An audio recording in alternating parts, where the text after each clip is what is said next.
ओम नमः शिवाय। आज हम वायवीय संहिता पूर्व खंड का अध्याय 32 शुरू करने जा रहे हैं। परम धर्म का प्रतिपादन। शौवागम के अनुसार पाशुपत ज्ञान तथा उसके साधनों का वर्णन। ऋषियों ने पूछा, वायुदेव, वह कौन सा श्रेष्ठ अनुष्ठान है जो मोक्ष स्वरूप ज्ञान को अपरोक्ष कर देता है? उसको और उसके साधनों को आज आप हमें बताने की कृपा करें। वायुदेव ने कहा, भगवान शिव का बताया हुआ जो परम धर्म है उसी को श्रेष्ठ अनुष्ठान कहा गया है। उसके सिद्ध होने पर साक्षात मोक्षदायक शिव अपरोक्ष हो जाते हैं। वह परम धर्म पांचों पर्वों के कारण क्रमशः 5 प्रकार का जानना चाहिए। उन पर्वों के नाम हैं क्रिया, तप, जप, ध्यान और ज्ञान। ये उत्तरोत्तर श्रेष्ठ है। उन उत्कृष्ट साधनों से सिद्ध हुआ धर्म परम धर्म माना गया है, जहाँ परोक्ष ज्ञान भी अपरोक्ष ज्ञान होकर मोक्षदायक होता है। वैदिक धर्म 2 प्रकार के बताए गए हैं, परम और अपरम।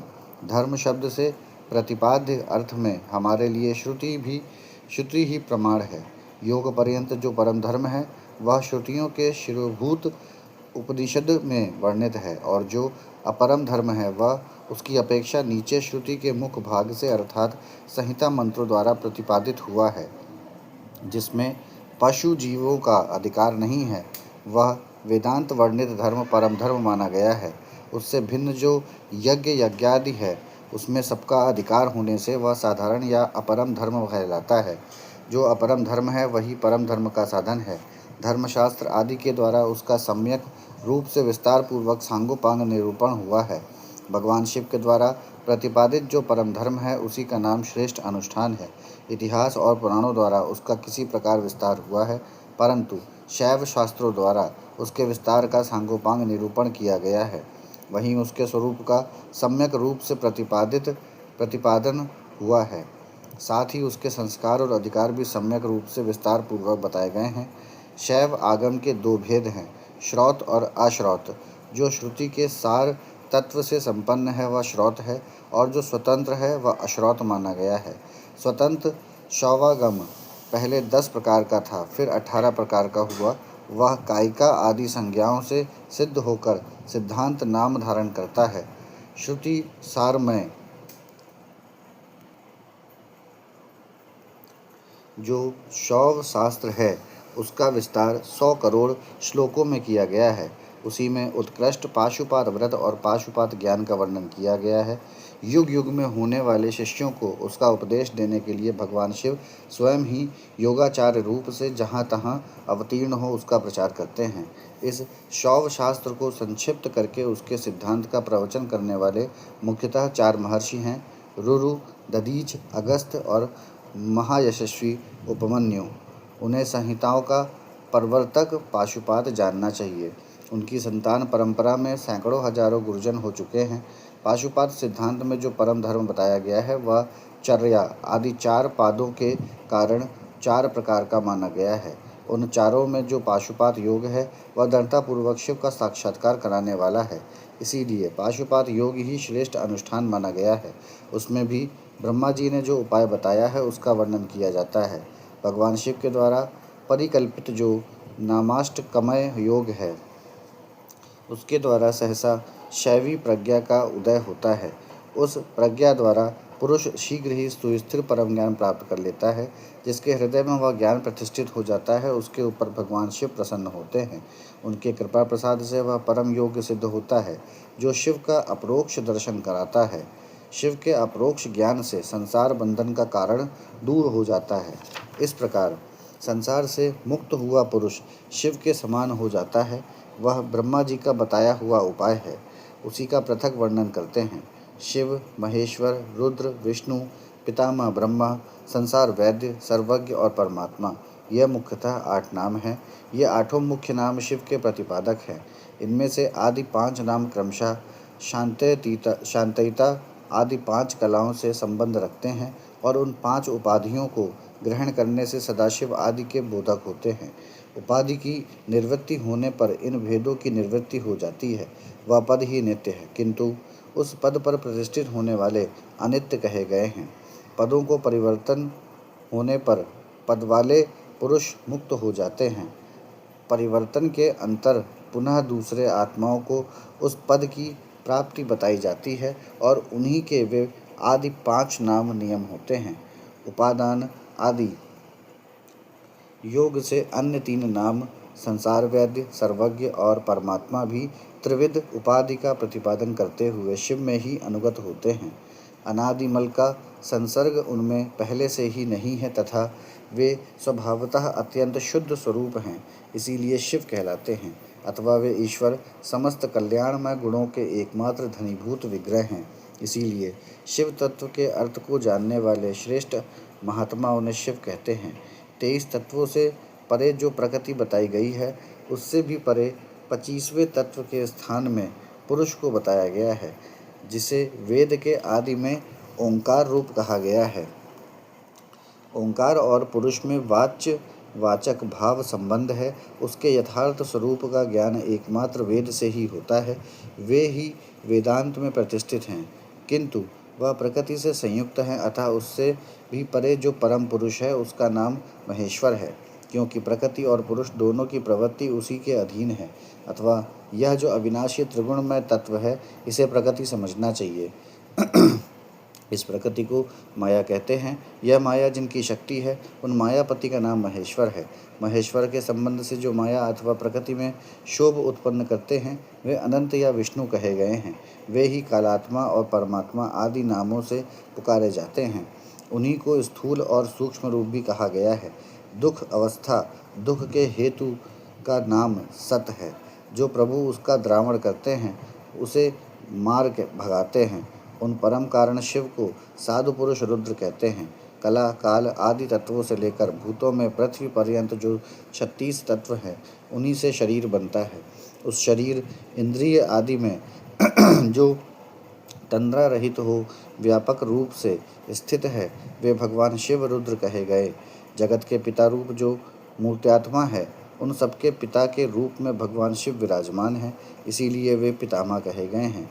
जैसे रोगों के निदान को जानने वाला वैद्य तदनुकूल उपायों और दवाओं से रोग को दूर कर देता है, उसी तरह ईश्वर लय योगाधिकार से सदा जड़ मूल सहित संसार रोग की निवृत्ति करते हैं।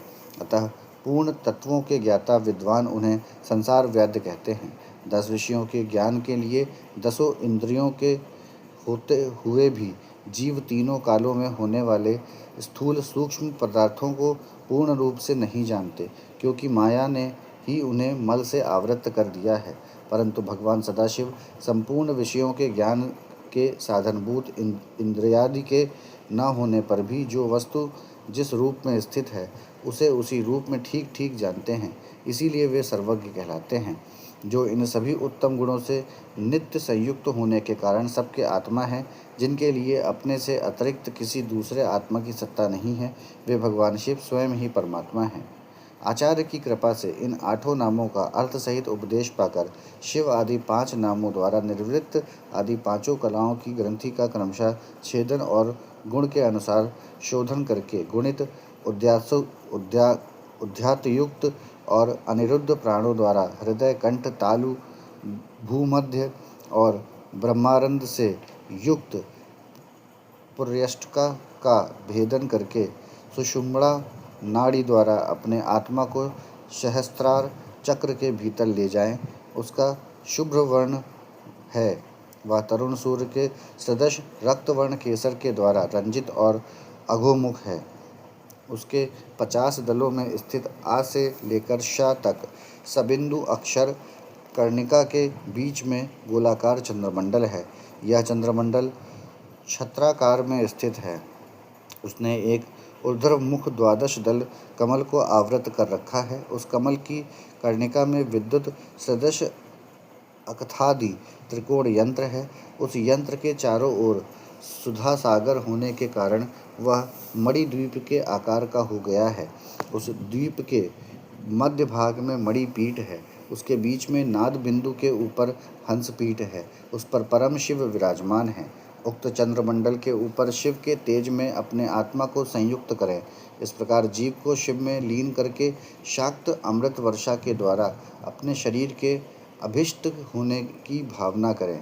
तत्पश्चात अमृतमय विग्रह वाले अपने आत्मा को ब्रह्मरंध्र से उतार कर हृदय में द्वादश दल कमल के भीतर स्थित चंद्रमा से परे श्वेत कमल पर अर्धनारीश्वर रूप में विराजमान मनोहर आकृति वाले निर्मल देव भक्तवत्सल महादेव शंकर का चिंतन करें। उनकी अंग कांति शुद्ध स्फटिक मणि के समान उज्ज्वल है। वे शीतल प्रभा से युक्त और प्रसन्न है। इस प्रकार मन ही मन ध्यान करके शांत चित्त हुआ मनुष्य शिव के 8 नामों द्वारा ही भावमय पुष्पों से उनकी पूजा करे। पूजन के अंत में पुनः प्राणायाम करके चित्त को भलीभांति एकाग्र रखते हुए शिव नामाष्टक का जप करे। फिर भावना द्वारा नाभि में 8 आहुतियों का हवन करके पूर्णाहुति एवं नमस्कार पूर्वक 8 फूल चढ़ाकर अंतिम अर्चना पूरी करके चुल्लू में लिए हुए जल की भांति अपने आप को शिव के चरणों में समर्पित कर दे। इस प्रकार करने से शीघ्र ही मंगल में पाशुपात ज्ञान की प्राप्ति हो जाती है और साधक उस ज्ञान की सुस्थिरता पा लेता है।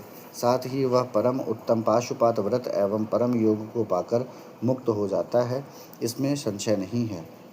यहाँ पर हमारा अध्याय 32 समाप्त होता है। अब हम अध्याय 33 शुरू कर रहे हैं। पाशुपात व्रत की विधि और महिमा तथा भस्म धारण की महत्ता। ऋषि बोले, भगवान, हम परम उत्तम पाशुपात व्रत को सुनना चाहते हैं, जिसका अनुष्ठान करके ब्रह्मा आदि सब देवता पाशुपात मान गए हैं। वायुदेव ने कहा, मैं तुम सब लोगों को गोपनीय पाशुपात व्रत का रहस्य बताता हूँ, जिसका अथर्व शीर्ष में वर्णन है तथा जो सब पापों का नाश करने वाला है। चित्रा से युक्त पौर्णमासी इसके लिए उत्तम काल है। शिव के द्वारा अनुग्रहित स्थान ही इसके लिए उत्तम देश है, अथवा क्षेत्र, बगीचे आदि तथा वन प्रांत भी शुभ एवं प्रशस्त देश हैं। पहले त्रयोदशी को भलीभांति स्नान करके नित्य कर्म संपन्न कर लें। फिर अपने आचार्य की आज्ञा लेकर उनका पूजन और नमस्कार करके व्रत के अंग रूप से देवताओं की विशेष पूजा करें। उपासक को स्वयं श्वेत वस्त्र, श्वेत यज्ञोपवीत, श्वेत पुष्प और श्वेत चंदन धारण करना चाहिए। वह कुश के आसन पर बैठकर हाथ में मुट्ठी भर कुश ले पूर्व या उत्तर की ओर मुँह करके 3 प्राणायाम करने के पश्चात भगवान शिव और देवी पार्वती का ध्यान करें। फिर यह संकल्प करे कि मैं शिव शास्त्र में बताई हुई विधि के अनुसार यह पाशुपात व्रत करूँगा।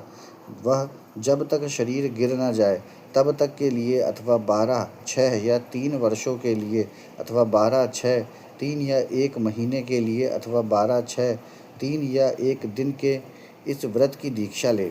संकल्प करके विरजा होम के लिए विधिवत अग्नि की स्थापना करके क्रमशः घी, समिधा और चरु से हवन करें। तत्पश्चात तत्वों की शुद्धि के उपदेश से फिर मूल मंत्र द्वारा उन समिधा आदि सामग्रियों की ही आहुतियाँ दे। उस समय वह बारंबार यह चिंतन करे कि मेरे शरीर में जो यह तत्व है सब शुद्ध हो जाए। उन तत्वों के नाम इस प्रकार हैं: 5 भूत, उनकी 5 तंतमात्राएँ, 5 ज्ञानेंद्रियाँ, 5 कर्मेंद्रियाँ, 5 विषय, त्वचा आदि, 7 धातु, प्राण आदि, 5 वायु, मन, बुद्धि, अहंकार, प्रकृति, पुरुष, राग, विद्या, कला, नियति, काल, माया, शुद्ध विद्या, महेश्वर, सदाशिव, शक्ति तत्व और शिव तत्व। ये क्रमशः तत्व कहे गए हैं। विराज मंत्रों से आहुति करके होता रजोगुण रहित शुद्ध हो जाता है। फिर शिव का अनुग्रह पाकर वह ज्ञानवान होता है। तदंतर गोबर लाकर उसकी पिंडी बनाए, फिर उसे मंत्र द्वारा अभिमंत्रित करके अग्नि में डाल दे। इसके बाद इसका प्रोक्षण करके उस दिन व्रती केवल हविष्य खाकर रहे। जब रात बीतकर प्रातःकाल आए तब चतुर्दशी में पुनः पूर्वोक्त सब कृत्य करे। उस दिन शेष समय निराहार रहकर ही बिताए। फिर पूर्णिमा को प्रातःकाल इसी तरह होम पर्यंत कर्म करके रुद्राग्नि का उपसंहार करे। तदंतर यत्नपूर्वक उसमें से भस्म ग्रहण करे। इसके बाद साधक चाहे जटा रख ले, चाहे सारा सिर मुड़वा ले, या चाहे तो केवल सिर पर शिखा धारण करे। इसके बाद स्नान करके यदि वह लोक लज्जा से ऊपर उठ गया हो तो दिगंबर हो जाए, अथवा गेरुआ वस्त्र, मृग चर्म या फटे पुराने चीथड़े को ही धारण कर ले। एक वस्त्र धारण करे या वक्कल पहनकर रहे। कटी में मेखला धारण करके हाथ में दंड ले ले। तदंतर दोनों पैर धोकर आचमन करे। विराजाग्नि से प्रकट हुए भस्म को एकत्र करके अग्निरीति भस्म इत्यादि 6 अथर्व वेद की वेदीय मंत्रों द्वारा उसे अपने शरीर में लगाए। मस्तक से लेकर पैर तक सभी अंगों में उसे अच्छी तरह मल ले। इसी क्रम से प्रणव या शिव मंत्र द्वारा सर्वांग में भस्म रमाकर त्रायुषम इत्यादि मंत्रों से ललाट आदि अंगों में त्रिपुंड की रचना करे। इस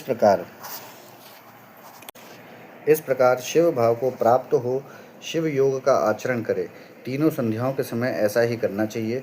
यही पाशुपात व्रत है जो भोग और मोक्ष देने वाला है या जीवों के पाशु भाव को निवृत्त कर देता है।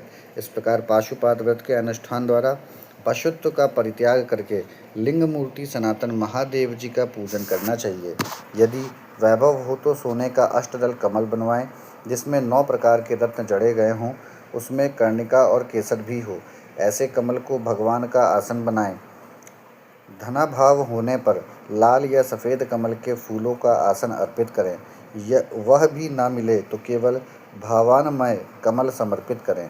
उस कमल की कर्णिका में पीठिका सहित छोटे से स्फटिक मणिमय लिंग की स्थापना करके क्रमशः विधि पूर्वक उसका पूजन करें।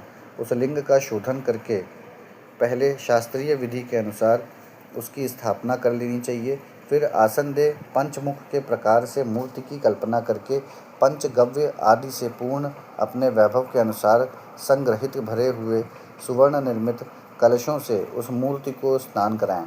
फिर सुगंधित द्रव्य कपूर चंदन और कुमकुम आदि से वेदी सहित भूषण भूषित शिवलिंग का अनुलेपन करके विल्ल पत्र, लाल कमल, श्वेत कमल, नील कमल, अनन्य सुगंधित पुष्प, पवित्र एवं उत्तम पत्र तथा दुर्वा और अक्षत आदि विचित्र उपचार चढ़ाकर यथा प्राप्त सामग्रियों द्वारा महापूजन की विधि से उसमें मूर्ति की अभ्यर्चना करें। फिर धूप दीप और नैवेद्य निवेदन करें। इस तरह भगवान शिव को उत्तम वस्त्र निवेदन करके अपना कल्याण करें। उस व्रत में विशेषतः वे सभी वस्तुएं देनी चाहिए जो अपने को अधिक प्रिय हों, श्रेष्ठ हो और न्यायपूर्वक उपार्जित हों। बिल्वपत्र, उत्पल और कमलों की संख्या 1,000 होनी चाहिए। अन्य पत्रों और फूलों में से प्रत्येक की संख्या 108 होनी चाहिए। इन सामग्रियों में भी बिल्वपत्र को विशेष यत्नपूर्वक जुटाएं, उसे भूलकर भी न छोड़ें। सोने का बना हुआ एक ही कमल 1 सहस्त्र कमलों से श्रेष्ठ बताया गया है। नील कमल आदि के विषय में भी यही बात है। ये सब बिल्वपत्रों के समान ही महत्व रखते हैं। अन्य पुष्पों के लिए कोई नियम नहीं है, वे जितने मिलें उतने ही चढ़ाने चाहिए। अष्टांग अर्घ्य उत्कृष्ट माना जाता है। धूप और आलेप के विषय में विशेष बात यह है, वामदेव नामक मुख में चंदन, तत्पुरुष नामक मुख में हरिताल और ईशान नामक मुख में भस्म लगाना चाहिए। कोई भस्म की जगह आलेपन का विधान करते हैं। दूसरे प्रकार के धूप का विधान होने से कुछ लोग प्रसिद्ध धूप का निषेध करते हैं। अघोर नामक मुख के लिए श्वेत अगुरु का धूप देना चाहिए। तत्पुरुष नामक मुख के लिए कृष्ण अगुरु के धूप का विधान है। वामदेव के लिए गुग्गुल, खद्योजात मुख के लिए सौगंधिक तथा ईशान के लिए भी उशीर आदि धूप को विशेष रूप से देना चाहिए। शर्करा, मधु, कपूर, कपिला, गाय का घी, चंदन का चूरा तथा अगुरु नामक काष्ठ आदि का चूर्ण, इन सबको मिलाकर जो धूप तैयार किया जाता है उसे सबके लिए सामान्य रूप से उपयोग के योग्य बताया गया है। कपूर की बत्ती और घी के दीपक जलाकर दीपमाला देनी चाहिए। तत्पश्चात प्रत्येक मुख के लिए पृथक पृथक अर्घ्य और आचमन देने का विधान है। प्रथम आवरण में गणेश और कार्तिकेय की पूजा करनी चाहिए। उनके साथ ही ब्रह्मा अंगों की भी पूजा आवश्यक है। प्रथमावरण की पूजा हो जाने पर द्वितीयावरण में चक्रवर्ती विघ्नेश्वरों का पूजन करना चाहिए। तृतीयावरण में भव आदि अष्टमूर्तियों की पूजा का विधान है। वहीं महादेव आदि 11 मूर्तियों का भी पूजन आवश्यक है। चौथे आवरण में भी गणेश्वर पूजनीय हैं। पंचावरण में कमल के ब्रह्म भाग में क्रमशः 10 दिक्पालों, उनके अस्त्रों और अनुचरों की क्रमशः पूजा करनी चाहिए। वहीं ब्रह्मा के मानस पुत्रों की समस्त ज्योतिर्गणों की सब देवी देवताओं की, सभी आकाशचारियों की, पातालवासियों की, अखिल मुनीश्वरों की, योगियों की, सब यज्ञों की, द्वादश सूर्यों की, मातृकाओं की, गणों सहित क्षेत्रपालों की और इस समस्त चराचर जगत की पूजा करनी चाहिए। इन सबको शंकर जी की विभूति मानकर शिव की प्रसन्नता के लिए ही इनका पूजन करना चाहिए। इस प्रकार आवरण पूजा के पश्चात परमेश्वर शिव का पूजन करके उन्हें भक्तिपूर्वक धृत और व्यंजन सहित मनोहर हविष्य निवेदन करना चाहिए। मुख शुद्धि के लिए आवश्यक उपकरणों सहित तांबूल देकर नाना प्रकार के फूलों से पुनः इष्ट देव का श्रृंगार करें, आरती उतारें। तत्पश्चात पूजन का शेष कृत्य पूर्ण करें। प्याला तथा उपकारक सामग्रियों सहित सैया समर्पित करें। सैया पर चंद्रमा के समान चमकीला हार दें। राजोचित मनोहर वस्तुएं सब प्रकार से संचित करके दें। स्वयं पूजन करें, दूसरे से भी कराएं तथा प्रत्येक पूजन में आहुति दें। इसके बाद स्तुति, प्रार्थना और जप करके पंचाक्षरी विद्या को जपें। परिक्रमा और प्रणाम करके अपने आप को समर्पित करें। तदंतर इष्ट देव के सामने ही गुरु और ब्राह्मण की पूजा करें। इसके बाद अर्घ्य और 8 फूल देकर पूजित लिंग या मूर्ति से देवता का विसर्जन करें। फिर अग्निदेव का भी विसर्जन करके पूजा समाप्त करें। मनुष्य को चाहिए कि प्रतिदिन इसी प्रकार पूर्वोक्त रूप से सेवा करें। पूजन के अंत में सुवर्णमय कमल तथा अन्य सब उपकरणों सहित उस शिवलिंग को गुरु के हाथ में दे दें अथवा शिवालय में स्थापित कर दें। गुरुओं, ब्राह्मणों तथा विशेषतः व्रतधारियों की पूजा करके सामर्थ्य हो तो भक्त ब्राह्मणों तथा दीनों और अनाथों को भी संतुष्ट करें। स्वयं उपवास में असमर्थ होने पर फल फूल खाकर या दूध पीकर रहें अथवा भिक्षान्न भोजी हो या एक समय भोजन करें। रात को प्रतिदिन परिमित भोजन करें और पवित्र भाव से भूमि पर ही सोएं। भस्म पर, तृण पर अथवा चीर या मृग चर्म पर शयन करें। प्रतिदिन ब्रह्मचर्य का पालन करते हुए इस व्रत का अनुष्ठान करें। यदि शक्ति हो तो रविवार के दिन अर्धा नक्षत्र में दोनों पक्षों की पूर्णिमा और अमावस्या को, अष्टमी को तथा चतुर्दशी को उपवास करें। मन, वाणी और क्रिया द्वारा संपूर्ण प्रयत्न से पाखंडी, पतित, रजस्वला स्त्री, सूतक में पड़े हुए लोग तथा अंतज आदि के संपर्क का त्याग करें। निरंतर क्षमा, दान, दया, सत्य भाषण और अहिंसा से तत्पर रहें। संतुष्ट और शांत रहकर जप और ध्यान में लगा रहे। तीनों काल स्नान करें अथवा भस्म स्नान कर लें। मन, वाणी और क्रिया द्वारा विशेष पूजा किया करें। इस विषय में अधिक कहने से क्या लाभ। व्रतधारी पुरुष कभी अशुभ आचरण ना करे। प्रमादवश यदि वैसा आचरण बन जाए तो उसके गुरु लाघव का विचार करके उसके दोष का निवारण करने के लिए पूजा, होम और जप आदि के द्वारा उचित प्रायश्चित करें। व्रत की समाप्ति पर्यंत भूल कर भी अशुद्ध आचरण न करें। संपत्ति हो तो उसके अनुसार गोदान, वर्षोत्सर्ग और पूजन करें। भक्त पुरुष निष्काम भाव से शिव की प्रीति के लिए ही सब कुछ करे। यह संक्षेप से इस व्रत की सामान्य विधि कही गई है। अब शास्त्र के अनुसार प्रत्येक मास में जो विशेष कृत्य है उसे बताता हूँ। वैशाख मास में हीरे के बने हुए शिवलिंग का पूजन करना चाहिए। ज्येष्ठ मास में मरकट मणि में शिवलिंग की पूजा उचित है। आषाढ़ मास में मोती के बने हुए शिवलिंग को पूजनीय समझें। श्रावण मास में नीलम का बना हुआ शिवलिंग पूजन के योग्य है। भाद्रपद मास में पूजने के लिए पद्य राग मणिमय शिवलिंग को उत्तम माना गया है। अश्वनी मास में गोमेद मणि के बने हुए लिंग को उत्तम समझें। कार्तिक मास में मूंगे के और मार्गशीर्ष मास में वैदुर्य मणि के बने हुए लिंग की पूजा का विधान है। पौष मास में पुष्पराग पुखराज मणि के तथा माध्य मास में सूर्यकांत मणि के लिंग का पूजन करना चाहिए। फागुन मास में चंद्रकांत मणि और चैत्र मास में सूर्यकांत मणि के बने हुए शिवलिंग की पूजन की विधि है। अथवा रत्नों के ना मिलने पर सभी मासों में सुवर्णमय लिंग ही पूजन करना चाहिए। सुवर्ण के अभाव में चांदी, तांबे, पत्थर, मिट्टी, लाह, या और किसी वस्तु का जो सुलभ हो लिंग बना लेना चाहिए अथवा अपनी रुचि के अनुसार सर्वगंधमय लिंग का निर्माण करें। व्रत की समाप्ति के समय नित्य कर्म पूर्ण करके पूर्वोक्त विशेष पूजा और हवन करने के पश्चात आचार्य का तथा विशेषता व्रती ब्राह्मण का पूजन करें। फिर आचार्य की आज्ञा लें। पूर्व या उत्तर की ओर मुंह करके कुशासन पर बैठें। हाथ में कुश लें। प्राणायाम करके सांब सदाशिव का ध्यान करते हुए यथाशक्ति मूल मंत्र का जप करें। फिर पूर्ववर्त आज्ञा ले हाथ जोड़ नमस्कार करके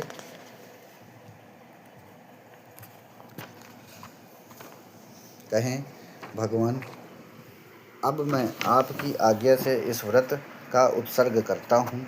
ऐसा कह शिवलिंग के मूल भाग में उत्तर दिशा की ओर कुशों का त्याग करें। तदंतर दंड, चीर, जटा और मेखला को भी त्याग दें। इसके बाद फिर विधिपूर्वक आचमन करके पंचाक्षर मंत्र का जप करें।